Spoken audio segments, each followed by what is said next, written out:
Katie started to complain a little bit when she was running track and preparing to run sprints that her left leg was hurting a little bit.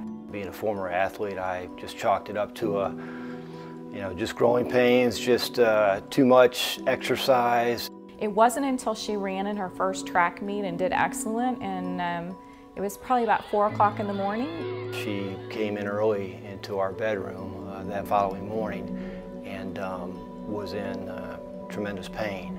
She came running into our bedroom with saying, "Mommy, Mommy, my leg is killing me." At that point, as a parent, I knew something was not right. The expectation at that point in our head was that it was muscular or that she was like any other child. Her pediatrician actually took it the extra step and said, "You know what, I think that's what this is, but we are going to do an x-ray just because." And that little "just because" was the thing that really saved her life. Thankfully, we were able to schedule an MRI for the following day, Friday. I just remember my mom told me, "Hey, Kate, you're gonna get an MRI, probably, soon." And I couldn't explain why I was so scared. I just knew something was wrong. I could tell by the way that the staff was treating us that they knew something was dramatically wrong. So all this was happening fairly quickly, almost too quickly.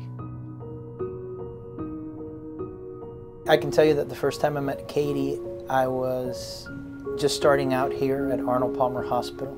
So I remember going into the room, I remember it was room 8, and I was nervous because I was going to be telling the family some very bad news.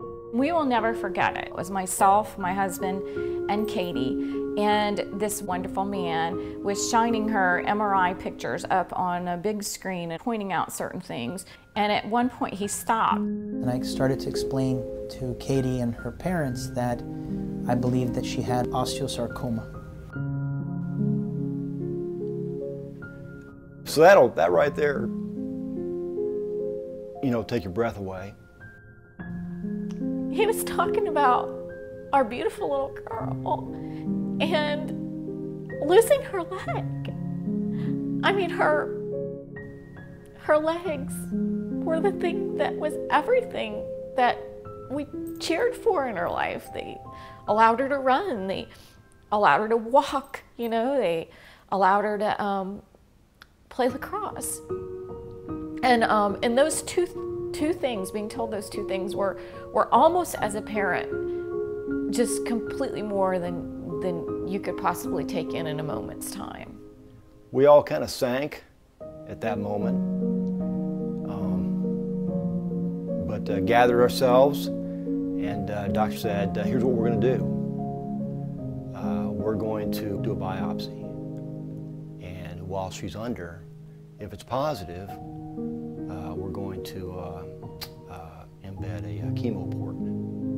Now keep in mind, a week earlier she's running track, competing with and against her peers, appeared to be healthy, playing lacrosse, doing things that normal kids do.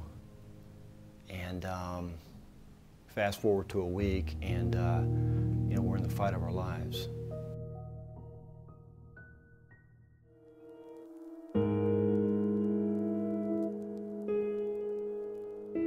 Osteosarcoma is basically a fancy word for bone cancer. From the get-go, you have to receive chemotherapy for approximately a year. Chemo in itself is just very potent. These are medications where your hair falls out, you experience nausea and vomiting, and not only nausea and vomiting when you're getting the medication, but you can have nausea and vomiting for 2 to 3 days afterwards. And what happens is, because of that nausea and vomiting, you're not going to be eating like you normally do. You're going to be tired. You're going to be laying around the house. It takes it out of you.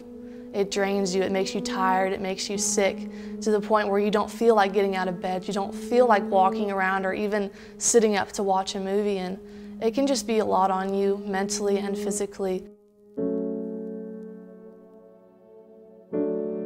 The day of the surgery, I would say I was pretty nervous. I didn't really know what to expect. It's hard to understand and have a concept of what it's going to be like when 12 inches of your thigh bone is taken out and replaced with a metal rod. So I was scared.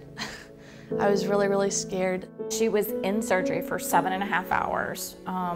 Of course, at the end of it, I was coming to the end of myself.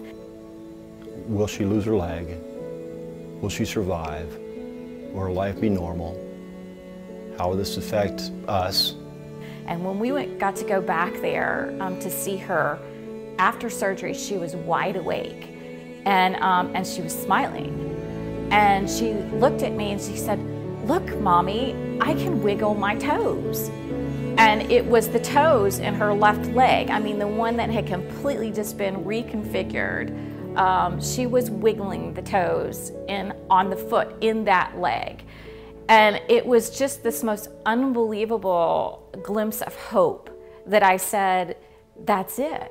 It's the turning point. You know, the cancer's out of her leg and is gone, and we can now see that it worked. And if she can move her toes, then I know she can move her leg. And if she can move her leg, I know she can walk. I know she'll run again. I know she will. Most athletes cannot return to the same sport that they used to play. They can't be as active as they were before. In Katie's case, she had dreams and goals of playing lacrosse, and basically through her positive energy and her will to make that happen, she's able to do it.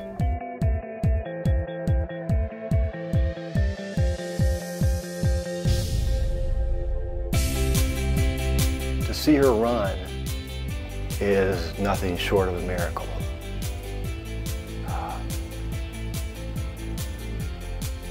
It brings me tremendous joy. I can't hardly keep my composure because it really is a miracle. When I'm running, I'm thinking about other people who can't, knowing that at one time I was sitting in a hospital bed unaware of whether or not I'd be able to go back to doing what I am now. Long before our daughter was diagnosed, there were people who were thinking about children in need. There were people who were delivering on promises and raising funds to make sure that the day that a child really needs it, what they need is there. And that's Children's Miracle Network. The Children's Miracle Network helps us tremendously by providing us with our blood pressure machines, helps us with materials that we need to do procedures. Also, it helps our child life personnel here at the hospital. Child life is so important to our hospital. They help us explain to the kids what we're going to be doing to them, but in a way that they can understand it a lot better at their learning level. So they're very important to our team. People at Children's Miracle Network love what they do. They're around children and families that are battling for their lives, and yet they come to work with a smile on their face. They come to work ready to solve problems. They come to work with enthusiasm and energy.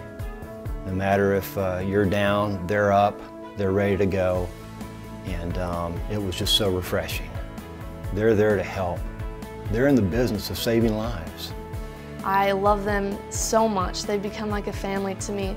And I think that what they do through their charity is so important, and it impacts so many people, and I'm just so proud and happy to be part of it. I'm really excited about my future. I think it's wide open. I've been exercising with a personal trainer, wanting to get back into lacrosse again, and I know physically and mentally that there's nothing that I can't do.